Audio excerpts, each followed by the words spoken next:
نبض قلب من تقى الله قد خفق. تمر بنا الأيام سرعة كأننا نرى سرعة الأيام كالبرق إن برق. فإن كنت ذا لب حصيف وحكمة فلا تجعل الأيام تمضي كما سبق. وحث إلى الرحمن سيرا فإننا على هذه الدنيا كحبر على ورق. وحث إلى الرحمن سيرا فإننا على هذه الدنيا كحبر على ورق. سئمت تكاليف الحياة ومن يعيش حريصا على الدنيا يعيش على أرق. ولا تصحب المجنون حال جنونه وإن قلت إلا فالمصير إلى نفق. وصدق وصادق كل ذي صدق فما يفوز بفضل الله إلا الذي صدق.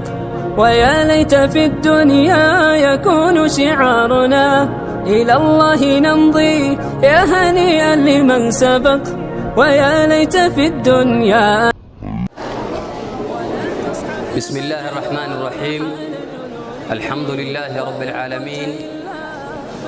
والصلاة والسلام على رسول الله صلى الله عليه وآله وسلم. أما بعد، السلام عليكم ورحمة الله وبركاته. سلام كدب إن شاء الله تعالى ما أنت وتاريخ تهي شنطة بشة ذي الحجة أما بشة لم يطرنات كن أفر بغل أفرتني اللبو oo ku beegan 15 bisha 7 2022 waxayna isugu nimid oo halkan aan u fadhinaa inaynu insha Allah taala aan maanta guddoonsiino ardaydii ka qalin jabisay ee muddada 3 sano soo waday معهد ابن حجر العسقلاني في علوم الشرعية والعربية ku yaala maamulka magaalada Qowrbayax gobolka Baafanduro deegaanka Soomaalida. haddaba walaalayaal, xafladda ayaa inoo furmaysa hadda insha Allah taala. inta kadib xafladdan saan u soo qeexayba waxay ku saabsan tahay qalin jabin. marka si aan maartay waxa weeyaan xafladda u guda gallo waxaynu ku bilaabanaynaa maadaama munaasabadu ay diini tahay ummad muslimiin aynu nahay dadkii tusaalaha oo ahaa quraanka aynu nahay waxaynu ku bilaabanaynaa hadalkeena insha Allah taala ilaahay kalimaadkiisa iyo aayaadka quraanka arday inoogu maartay aayaadka quraanka inoogu furfura ayaa ku soo dhaweynaynaa. ardaygaasi waxa weeye inoo qoran waa Abdjabaar Maxamed Shaakir oo kamid ah ardayda macadka ka qalin jabinaysa. ardaygaasi ha soo dhawaada insha Allah taala falyatafaddal mashkuuran. أعوذ بالله السميع العليم من الشيطان الرجيم. بسم الله الرحمن الرحيم. تبارك الذي جعل في السماء بروجا وجعل فيها سراجا وقمرا منيرا. وهو الذي جعل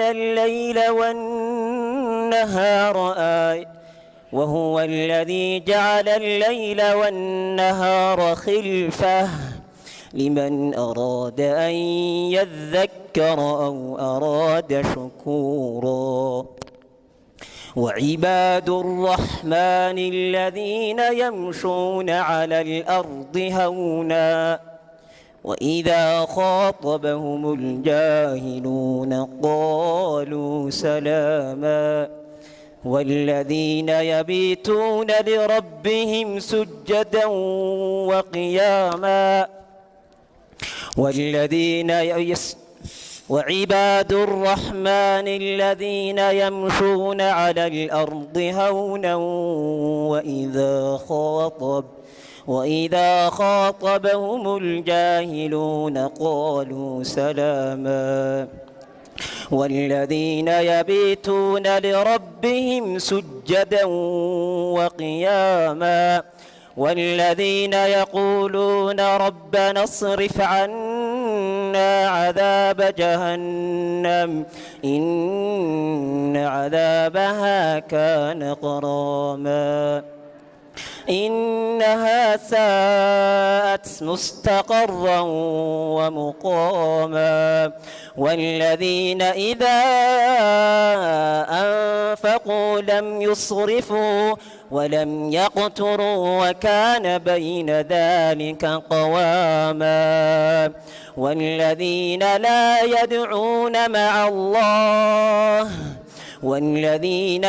يدعون مع الله إلها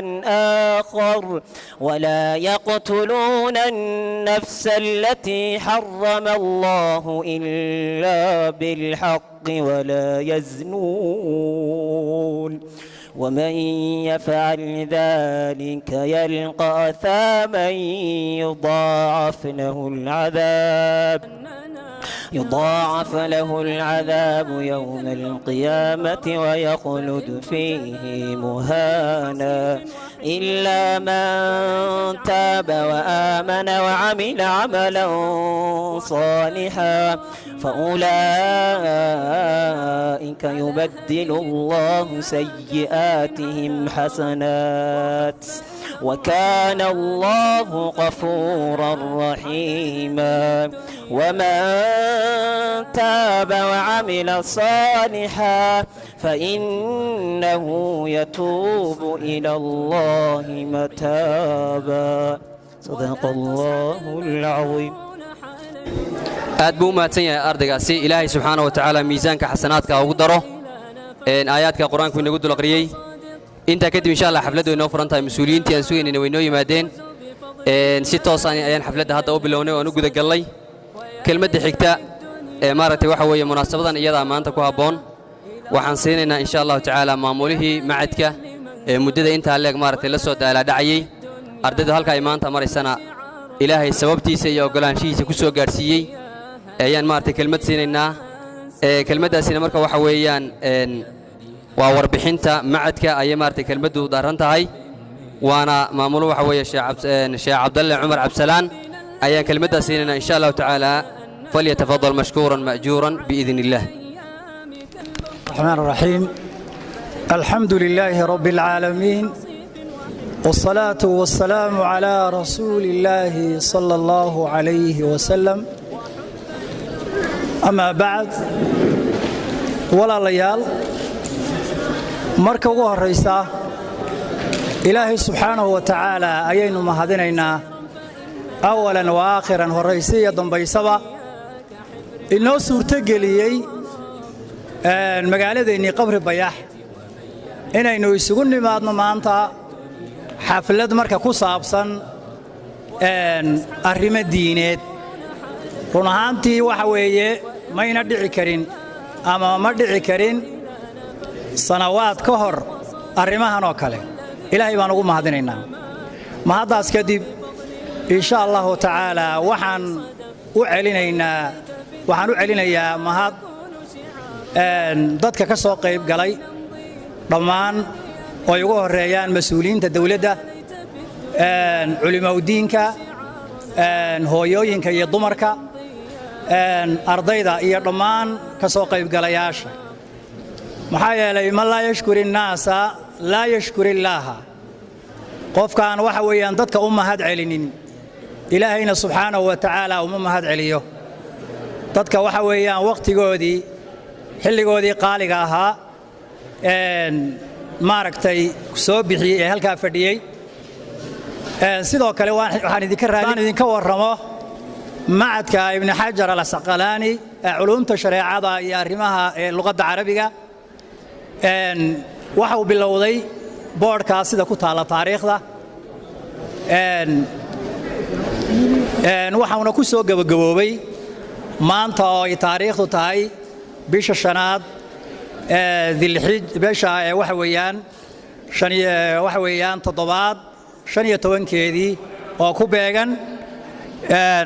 shanta dilxija haddii aanan marka iga khaldan yihiin 1442 taariikhda hijriga macadka ibnu xajar wuxuu ku bilowday sidaad wada ogsoon tihiin bay'a ama waxa weeyaan cimilo marka aan ku habboonayn in marka waxa weeyaan luqad arrimo islaameed oo wax diineed oo nidaam akaademiya marka waxa weeyaan in laga sameeyo maxaa yeelay dadkeenu inta badan diinta waynu baran jirnay haddana waynu baranaa dad muslimaan nahay waliba waxa weeye lagu tiriyo dadka aad iyo aad diinta ugu dhagan laakiin waxa weeyaan nidaamka xalaqaadka iyo saasaan ku dhigan jiray ilaa haddana inagu badan laakiin nidaam casri oo adduunka wax lagaga barto oo ardaygu intuu waxa weeyaan nidaam akaademiya soo barto oo dugsi sare ahaan u dhigma oo macad la yiraahdo oo jaamacad uga gudbo adduunka haddii ay noqoto waxa weeyaan kuwa marka waxa weeye dalkeena ku yaala iyo kuwa dawladaha islaamkaba qabri bayax intuu ka bilaabo oo ku dhamaysto shahaado dugsi sare intuu ka qaato jaamacadaha adduunka inuu galo waa kow waxaan isleeyahay waxa weeye juhdi badan iyo u dhabaradayg badan iyo sabir badan oo macallimiinta iyo waxa weeyaan aanu waxa weeyaan muujinay waxay maanta noqotay maasha Allah alxamdulillah inay maanta la qalin jabiyo run ahaantii dadka caadadoodu sida ay tahayba markii uu horeysay aasaaskii aanu bilownay waa la garan waayay oo waxa weeyaan warma jaamacad baa ma dugsi sare waa maxay waxani war waxa weeyaan nidaam waxbarasheed oo akaademi ah oo waxa weeyaan dugsi sare u dhigma oo qofku jaamacad uga gudbayo akhiiran waana lagu soo jabay laakiin markii dambe haddana dadkii in badani waxay gadaal bay u noqotay oo waxa weeyaan iyadoo ay sababaysay inta badan kafaada ama awoodda ay u lahaayeen arrimaha marka waxa weeye islaamiga ama waxa weeye inay la qabsan kari waayeen laakiin waxay noqotay marka waxa weeyaan inta ku guuleysatay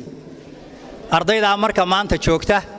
oo sabir badan iyo dulqaad fara badan iyo waxa weeyaan adkaysi fara badan muujisay ayay noqotay laakiin arday fara badan aad iyo aad u fara badan ayaa marka waxa weeyaan intay noo yimaadeen la qabsan waayay waxaan isleeyahay ardaydaasi waxa weeyaan waxay muujiyeen dulqaad fara badan iyo adkaysi iyo waxa weeyaan in badan inay marka waxa weeyaan dadaal ay muujiyaan taasaa marka waxay sababtay maanta inay marka waxa weeyaan faa'iidadii ay marka u taagnaadaan insha Allah ta'ala waxaan idin leeyahay ardaydaas iyo dadkii marka waxa weeye ku taageeray oo waalidiinta ah waad guuleysateen لكاته جزاه الله خيرا وأحسن الله إليه شيخ الله حفظه إلهي سبحانه وتعالى ميزانك حسناتك ودر كلماتك قيمها له نسو جديد سو دوينيا مسؤولين تا مامورك مقالة قبر بيح waxaana ku bilaabayaa insha Allah ta'ala maayir ku xigeenka guuleed Faarax Maxamed oo maartay maayir ku xigeenka maamulka magaalada Qowr Bayax ah si uu inoo yiraahdo kelmado maartay munaasabadan iyada ku haboon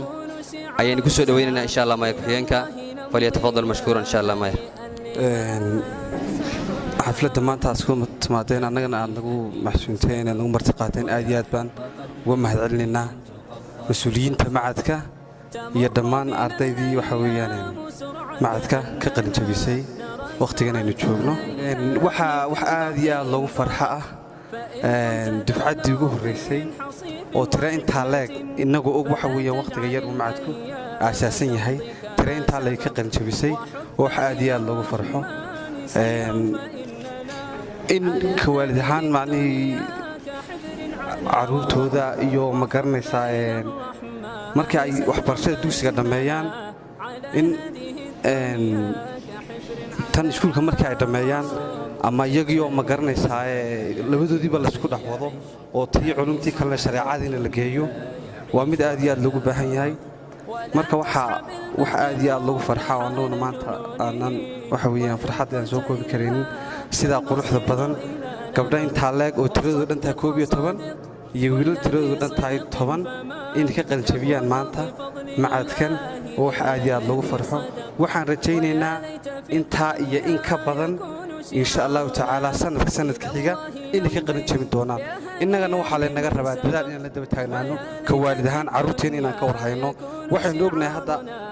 jeena gurubyeen ognahay waxa weeyaan magaalada ka jira jeena gurubkaasi waa dhalinyaro yaryar oo da'dooda haddii lagu qiyaasa ninka ugu weyni 20 jir yahay dhalinyarada waalid baa dhalay waalidkaa dhalinyarada dhalay inay ka warhayaan carruurtooda xaaladda ay ku jiraan iyo kolba marxaladda ay marayaan baa loo baahan yahay inaan carruurta la daalno carruurta haddaynaan garab gelin oo innagu aynaan gacanta ku hayninna iyagu inay toosnaadaan waa wax iska yar inuu ilaahay toosiyo mooye marka waalidkan waxaan kula dardaarmayaa in carruurtooda ay ka warhayaan oo la garab taagnaadaan weliba cilmigan shareecadu waa cilmi aad iyo aad waxa weeyaan maskaxiyan dhisaya waxaynu ogsoonnahay ilmaha diiniyan dhisani in waxbarashadan kale maadiga ah uu kaga waxa weeyaan aqoon badan yahay ilmahan kalenu dhisnayn marka inaynu carruurteenna waxa weeyaan aynu ka warhayno oynu garab joogno oynu cilmiga shareecada sidii ay u baran lahaayeenna dadaalkayga aynu ku siino aad bay mas-uuliyiinta macadku mahadsan yihiin iyagoo oon wax fii'a qaadanayn ama wax mishaara aan qaadanayn inay iskood intay isku xilqaamaan ay maanta halkaas soo gaadhsiiyaan wax aad iyo aad lagu farxo dee midhahoogiinna maanta waa kuwan inoo fadhiya oo wixii mataqaannaa aad qabanayso tacabkayga markaad hesho adigana guul bay ku noqonaysaa iyagiina maanta tacabkoogii iyo mutadaawacnimadoodii guul bay u noqotay maayarku allah barakeeyo ilaahay subxaanahu wa tacaala khayr ha siiyo miisaankiisa xasanaadkan allah ugu daro kelimaadka waanada inoo soo jeediyeyna wuu ku mahadsan yahay waxaan sii raacinayaa insha allahu tacaala madaxafiiseedka waxbarashada ee maamulka magaalada Qowr Bayaax nimcaan cabdi maxamed baan isagana kelmad siinaynaa haddii ilaahay yidhaahdo oo maaragtay khusaysa isu imaatinkeennnan iyo waxbarashada maadaama mas-uulkii waxbarashada ee maamulka magaalada yahay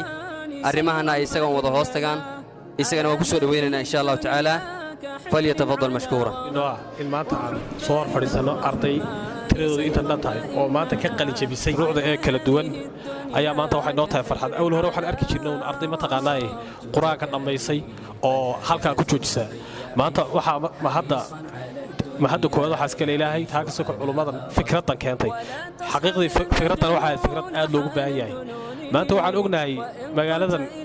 maamulka magaalada Qarbeex inay ku nool yihiin dad aad u tiro badan dhalinyaro aad u tiro badan oo mataqaanaa u baahan in meelaha culumta lagu baran inay ku soo xaroodaan taasoo mataqaanaa dadaalkeeda hadda kadib annaguna aan garab geli doono iyaguna ay dadaalkaa ay wadaan ay sii wadaan waalidka waxaan kula dardaarmaynaa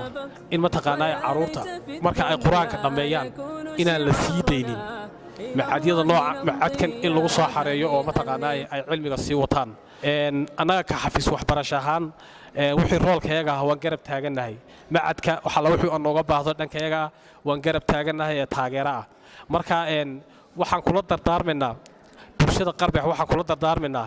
in macadkan quruxda badan ee laynoo aasaasay ay ka faa'iideystaan sallallahu ala sayidina muhammadin wa ala alihi wa sahbihi wiil baan u yeedhayaa wiilasha ka mid ah wiilkaasi wuxuu inoo aqrin doonaa haddii ilaahay yidhaahdo wuxuu inoo aqrin doonaa kitaabka la yidhaahdo bayquuniyada ayuu maaragtay waxa weeye ku luuqaynaya wiilkaasi waxa weeye waa axmed cabdiraxmaan bedel falyatafadal soo dhawow calaykum waraxmatullaahi wabarakaatu qaala الناظم رحمه الله تعالى أبدأ بالحمد مصليا على محمد خير نبي أرسل وذي من أقسام الحديث عدة وكل واحد أتى وحده أولها الصحيح وهو ما اتصل إسناده ولم يشذ أو يعل يرويه عدل ضابط عن مثله معتمد في ضبطه ونقله والحسن المعروف طرقا وغدت رجاله لك الصحيح اشتهرت وكل مع الرتبة الحسن قاصرا فهو الضعيف وهو أقصى من كثر وما أضيف للنبي المرفوع وما لتابع هو المقطوع والمسند المتصل الإسناد من راويه حتى المصطفى ولم يبن وما بسمع كل راو يتصل إسناده للمصطفى فالمتصل مسلسل قل ما على وصف النتا أما والله أنباني الفتى كذاك قد حدثنيه قائما وبعد أن حدثني تبسما عزيز مروي 2 أو 3 مشهور مروي فوق ما 3 معنعن كعن سعيد عن كرم ومبهم ما فيه راو لم يسم وكل ما قلت رجاله على وضده ذاك الذي قد نازل الذي هدانا لهذا وما كنا لنهتدي لولا أن هدانا الله الرزاق من خلقه والعليم الذي يعلم ما تحت الثرى ولا يغيب عن علمه دبيب النمل إذا سرى خالق خلقه من تراب فأصلي وأسلم على هذا الأمين رحمة للعالمين بشيرا ونذيرا عليه وعلى آله وصحبه الأخيار الطيبون الطاهرون ورغب أن أخلص موضعي العلم وفضله وثمرته فما أحسن وأتم ما قاله الله عز وجل حين طلب أن يسأل النبي شيئا لزيادته فقال جل من قال وقل رب زدني علما. إن الله مدح العلماء في كتابه العزيز يرفع الله الذين آمنوا والذين أوتوا العلم درجات وأن الله لا يستوي العالم والجاهل فقال قل هل يستوي الذين يعلمون والذين لا يعلمون. وما أحسن من ورث النبي صلى الله عليه وسلم والأنبياء لا يورثون درهما ولا دينار فقال حبيبنا صلى الله عليه وسلم العلماء ورثوا الأنبياء ولذلك قال الشافعي إن الاشتغال بطلب العلم أفضل ما تتفق فيه تنايس الأوقات. قال الشاعر العلم ما قال الله وقال رسوله وما أسوأ ذلك من وسواس الشيطان. قال عمر تعلموا العلم وعلموه الناس وتعلموا الوقار والسكينة وتواضعوا لمن تعلمتم منه ولمن علمتموه ولا تكونوا جبار العلماء فلا يقوم جهلكم بعلمكم. قال ابن مسعود أغد علما متعلما ولا تغد همة حسب كالتواضع ولا الشرف كالعلم كل ناس نطيق ما جعل فيه الأوعياء. العلم فإنه يتسع لا يزال المرء عالما ما دام في طلب العلم فإذا ظن أنه قد علم فقد بدأ جهله. اطلبوا العلم لذات العلم لا شهادات وراء أخرى اطلبوا العلم ولا تكسلوا فما أبعد الخبر على عهد الكسل. وأختم كلامي اطلبوا العلم من المهد إلى الحل فيا من سمعت ما قلت فانتبهوا وأوعوا ما قد مليت عليكم فإنها فائدة جليلة وتجارة رابحة وبالله التوفيق. السلام عليكم. بسم الله والصلاة والسلام على رسول الله. الحمد لله الذي أمر بتربية النشء والأجيال وحث على اكتسابهم القيم والأخلاق وصالح الأعمال وأشهد أن لا إله إلا الله الواحد الأحد الفرد الصمد الذي لم يلد ولم يولد ولم يكن له كفوا أحد وأشهد أن سيدنا ونبينا محمدا عبد الله ورسوله خير خلق الله وأفضل معلم أدبه ربه فأحسن تأديبه وجعله صفيه وحبيبه وعلى آله وعلى كل من اهتدى بهديه واستنى بسنته إلى يوم الدين. أما بعد اليوم أريد أن أتكلم عن موضوع اسمه النجاح أو كما تعرفون successful. النجاح هو عمل وجد وتضحية وصبر نهايتها دائما تكلل بقطف الثمار الطيبة فاعمل واجتهد وابذل الجهد لتحقيق هدفك وطموحك فمن جد وجد ومن زرع حصد. والإنسان يملك طاقات كبيرة وقوة عظيمة يحتاج أن يفض عنها غبار التقصير الكسل والخمول فأنت قادر مما تتصور وأقوى بكثير مما تخيل وأذكى بكثير مما تعتقد. أبعد عن لسانك هذه الكلمات لكي تنجح. أنا لا أستطيع، أنا لا أقدر، أنا لن أتمكن. وردد باستمرار أنا مبدع، أنا متميز، أنا قادر أن أفعل ذلك. فالنجاح هو ما تصنعه أنت بأفكارك، لذا عليك أن تؤمن بأنك ستنجح بإذن الله ليكتب لك النجاح فعلا. الناجحون لا ينجحون وهم جالسون ينتظرون وإنما يصنعونه بالجد والعمل والتفكير واستغلال الفرص والاعتماد على ما ينجزونه. تسلح بالإيمان والأمل واجعل منهما دافعا لتحقيق النجاح. في ختام هذا الموضوع لا يسعني إلا أن أحمد الله الذي هدانا لهذا النجاح، ثم شكرا لمن أضاء لي العالم بالعلم والمعرفة. شكرا أساتذتي الأعزاء، لكم مني كل الشكر والتقدير، والسلام عليكم ورحمة الله. بسم الله. السلام عليكم ورحمة الله وبركاته. إن الحمد لله نحمده ونستعينه ونستغفره ونعوذ بالله من شرور أنفسنا ومن سيئات أعمالنا. من يهده الله فهو المهتد ومن يضلل فلا هادي له، وأشهد أن لا إله إلا الله وأشهد أن محمدا عبده ورسوله. أما بعد، magacaygu waa istaahil cabdikayse kana mid ah ardayda ka qalin jabinaysa macadka waxaan halkan marka koowaad uga mahadcelinayaa Allah subxaanahu wa ta'ala nagu simay halkan soo gaarsiiyay inaan isugu nimaadno xafladan oo maanta aad ugu faraxsanahay marka xigta waxaan aad ugu tafaasiil yar ka bixinayaa in yaroo kooban macadku sidoo u soo aas-aasmay iyo halku ka soo bilaabmay iyo dadkii soo bilaabay iyo intaan ku soo bilownay wuxuu bilaabmay macadku bishii 2019 waxaan ku soo bilownay guri kira ahaa waxa qaabilsanaadu ganacsatada iyo maamulka macadka iyo macallimiinta oo aad noo soo garab taagnaa waxa ma hadlaha Allah subhanahu wa ta'ala oo noo suurta galiyay dhismo macad inaan helno magaaladii qurbo joogta iska kaashatay alxamdulillah oo ku dhiganay magaalada dhexdeeda ha dhismahaas muddo badan iyo marxalado badan way soo jireen oo aan soo wada marno ardaydii waxa la kala hadhay iyo waxa halkan ba maanta soo gaadhay way isugu jireen alxamdulillah aad aan ugu faraxsanahay maanta inaan halkan soo istaago oo aan ka hadlo shucuurteeda ma soo koobi karay alxamdulillah Allah ba mahad iska leh markii xigta waxaan khaas ugu mahadcelinayaa waalidkaygii isoo garab galay halkan maanta ilaahay ka soo aan dartood ku taaganahay oo aad u jeclahay waxaan uga mahadcelinayaa macallimiintu waan uga mahadcelinayaa waxaan kaloon ilooban salaamayo halkan uga mahadcelinayaa maamulka nasoo sharfay nagala soo qayb galay xafladda waalidiinta halkan fadhida dhammaan baday asxaabta oo halkan maanta nala soo wadaagay xafladeeda waxaan kaloon intaa ku sii darayaa horta nasiib baan leenahay alxamdulillah ardayda hore waan ka nasiib badnayn oo ardayntii quraan dhamayso maxaan ku dhahaa macad halkan ka heli jiray mayna jirin alxamdulillah dufcadii koowaad baan nahay waxaan halkan anagu abaalkiina ma gudi karno miisaanka xasanaadka Allah subhanahu wa ta'ala ha idin saaro kuwii quraan iyo soo dhigay kuwii macad iyo soo dhigay kuwa walba aad baan u jeclahay waxaan leeyahay miisaanka xasanaadka Allah idin saaro maalinka qiyaamada kuwii wada kulma jannada Allah inaga dhigo waan u wada mahadcelinayaa dhammaan maamulkan u mahadsantahay soo gudbina salaamu alaykum منيرة ولو نزلت إلى الأرض لكستها سندسا وحريرا ولو مزجت بماء البحر لجعلته عذبا سلسبيلا ألا وهي السلام عليكم ورحمة الله وبركاته بعد التحية الحمد لله أولا وآخرا الذي حقق لنا إحدى أمنياتنا ثم كل شكر لوالدينا ومعلمينا الذين ساندونا حتى نصل يوم التخرج إننا اليوم سعداء ونحن نقذف ثمار ما تعلمناه داخل هذه المعهد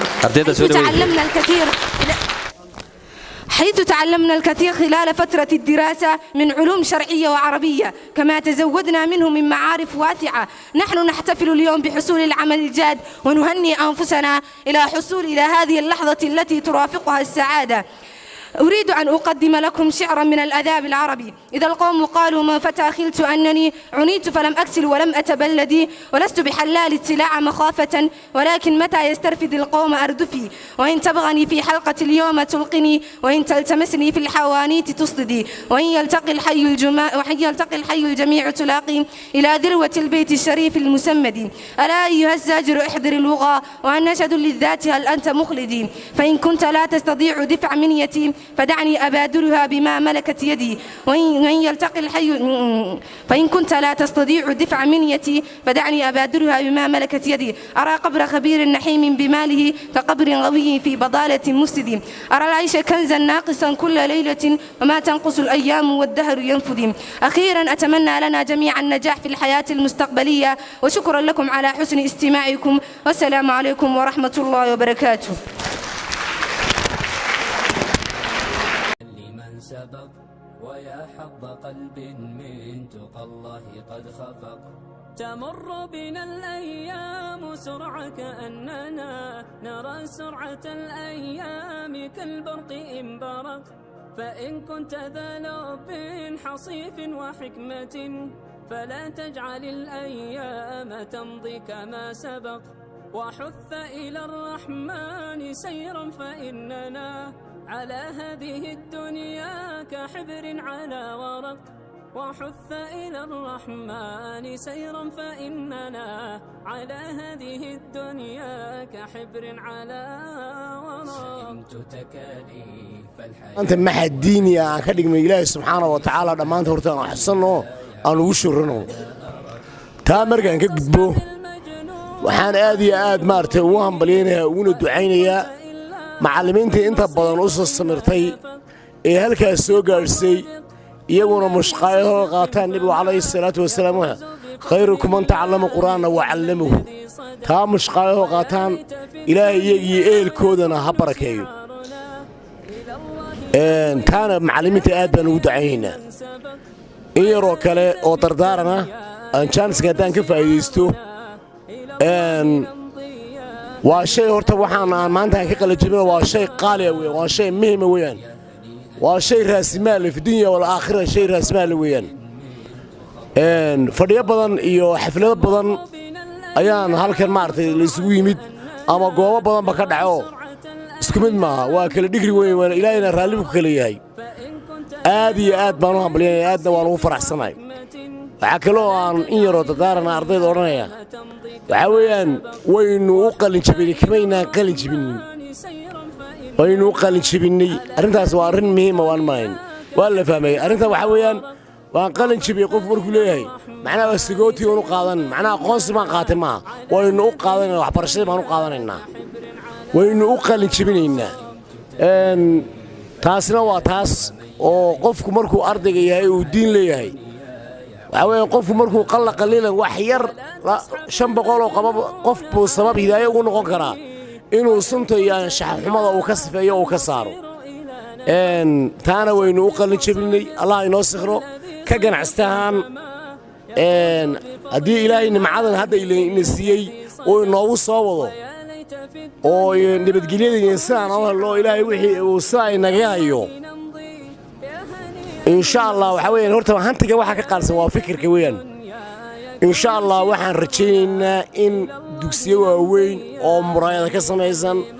أو هو يلو إذا كسميسن أو قبر بيحكي في الحدو إن عن سبب هداية ونقننا تانا إن شاء الله وان سمين دونا آدنا ونكسن دونا إن شاء الله واحد إن قد من بحسن دونا الله إنه بركيون معنا إلهي نسينا الله إنه وضو السلام عليكم ورحمة الله وبركاته السلام على رسول الله صلى الله عليه وسلم أما بعد الحمد لله مركور إلهي ومهدنا قيناه إلهي ومهد له إلهي وإن سوق قارسيي حفلة قيمها بدن فرحة بدن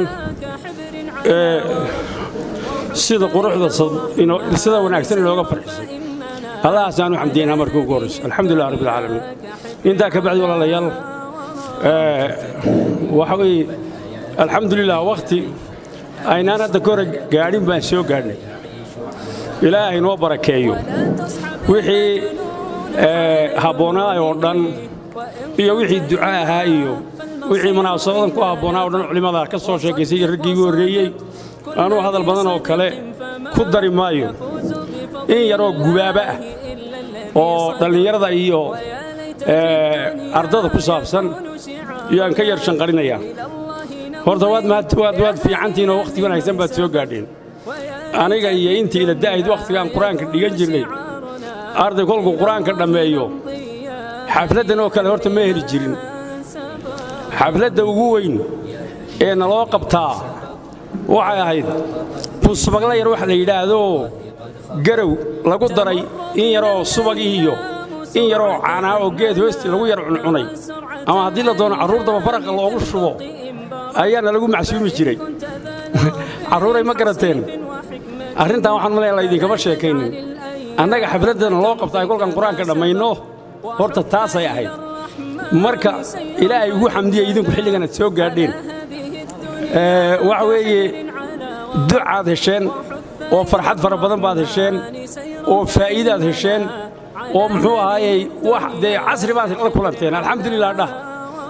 horta waxaan idinla garab taaganahay wixii tabar een leenahay hadduu yahay dhis wax la dhiso iyo haddii uu yahay haddii rabbi xumeeyo gumaabo iyo carruurta oon ku soo dadaalo أنا أروح تبرت إن شاء الله وحبدي بالله رمينه أنت أسمع كسوكوا والسلام عليكم ورحمة الله وبركاته. إن شاء الله تعالى gabagabadii baan ku sii dhownahay hadda iska dulqaata wax yar baa inoo haray waxaan soo dhaweynayaa haddana hooyo Aamina Kaariye Cabdi oo ka mid ah hooyooyinka inta badan aad ka maaragtay runtii haddaan macallimiinta nahay noo garab taagan oo arrimaha maaragtay inta badan haweenka iyo dhiirigelinta iyo wixii qorsheeyo oo dhan aan kala tashanno nagana caawiso wax fara badan arrimaha aan ku jirnana wax badan fahansan insha Allah ta'ala oo waayar waa insha Allah soo dhawaato ويا منها سودة وات إن شاء الله. السلام عليكم ورحمة الله وبركاته. قبلها شرفت له هو يوينك معلمين مضحضة شرفت له وحنكون السلام يا علماء سلامة إسلام كمرلبات السلام عليكم ورحمة الله وبركاته. ما أنت شرف ayaan mudannahay alxamdulilah alshukrulah ilaahay baa ina gaarsiiyey mahaddaa ilaahay baa leh gabdhaha iyo wiilasha maanta qalin jabiyeyna ilaahay baa gaarsiiyey annagu maan helin wakhtigan iyo jaaniskan annagu ma helin ilaahay baa idin siiyey allihii idin siiyey ku xamdiya oo macadkaa ku qalin jabiyey 11 gabdhood iyo 10 wiil farxadayda maanta wallaahi oo billaahi lama koobi kara aad baan u faraxsanahay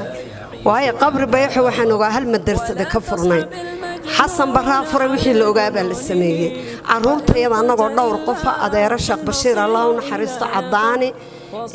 aniga dhowr qof annagoo caruurtayda hargeysaan geynay maantana culimadeenni buu ilaahay fadhigeenni inoogu keenay ilaahay baa mahaddaale aan ka faa'iidaysano aad iyo aad ayay macallimiintu mahadsan yihiin lacag la'aanna way ugu dhigaan ubadkeenna waan ogeyn adeero markuu bilaabayay shaqada waan ogeyn cabdalla markuu shaqada bilaabayay waan la socday waan u tagay waxaan annaga waaweynkana noo samee jaanis samaysta buu yidhi iminkana waxaan u baahannahay annagu haddaan waaweynaha waxbarashaan u baahannahay hooyada waxbarataa bulshay waxbaraysaa laakiin ninka waxbartaa shaqsi naftiisu u bartay hooye laakiin ubad bay dhalaysaa gurigii bay joogtaa macallinka markuu maadada u soo dhigo uu casharka u soo dhigo ama qur-aanka ka itixaamaysa ee weydiinaysa oo hooyada waxbaratay hooyo jaahilada waxba ma bari karta ubadkeeda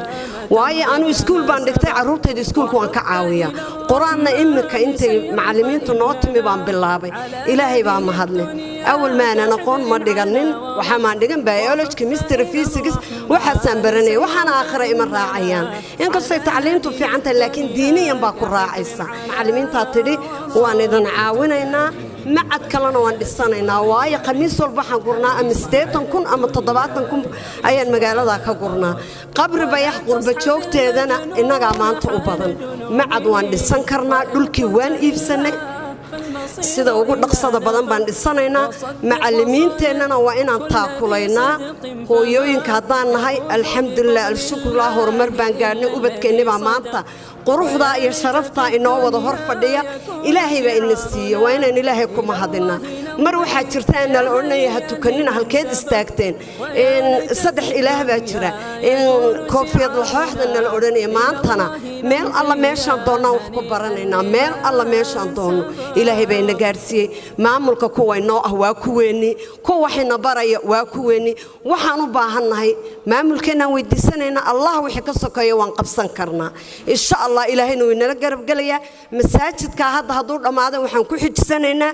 macadda wada muraayada leh hadduu ilaahay yidhaahdo waayo lacagtaan hadda haysana way badan tahay alxamdulilah wax ka badan baan dhisaynaa gabdhihii dibadda joogayna boos dhul way iibiyeen waa la iibiyey dhulkii macadkii dhismihii unbaa u harsan insha allah wakhtigu wuu inagu yaryahay waxaan dilinayaa gabdhaha waxbartayo sii dadaala oo halkaa ha kaga tegina waxbarashada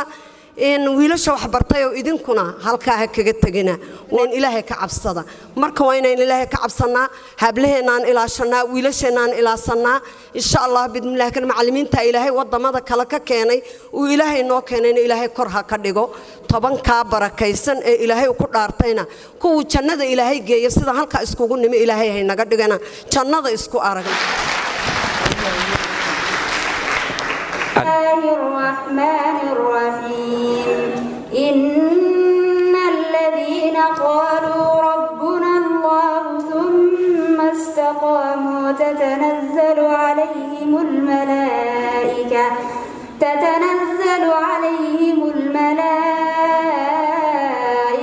ألا تخافوا ولا تحزنوا وأبشروا بالجنة التي كنتم توعدون نحن أولياؤكم في الحياة الدنيا وفي الآخرة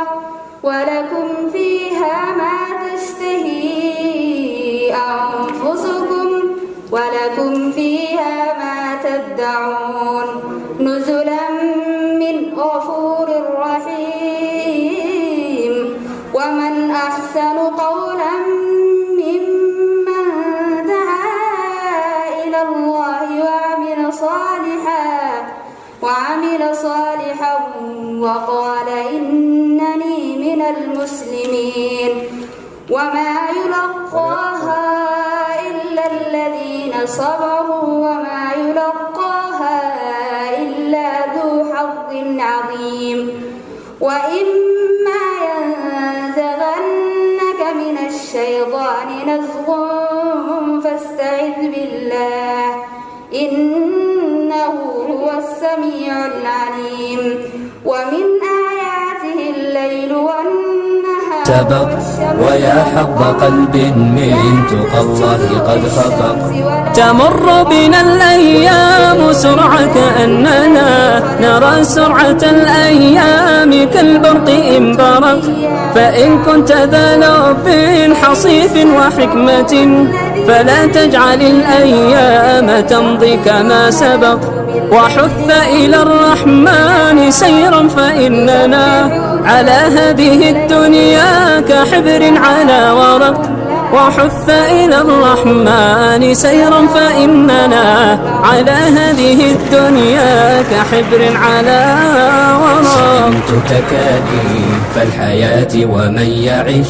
حريصا على الدنيا يعيش على أرق ولا تصحب المجنون حال جنونه وإن قلت إلا فالمصير إلى نفق وصدق وصادق كل ذي صدق فما يفوز بفضل الله إلا الذي صدق ويا ليت في الدنيا يكون شعارنا إلى الله نمضي يا هنيئا لمن سبق ويا ليت في الدنيا يكون شعارنا إلى الله نمضي يا هنيئا لمن سبق نمضي يا هنيئا لمن سبق ويا حظ قلب من تقى الله قد خفق تمر بنا الأيام سرعة كأننا نرى سرعة الأيام كالبرق إن برق فإن كنت ذا لب حصيف وحكمة فلا تجعل الأيام تمضي كما سبق وحث إلى الرحمن سيرا فإننا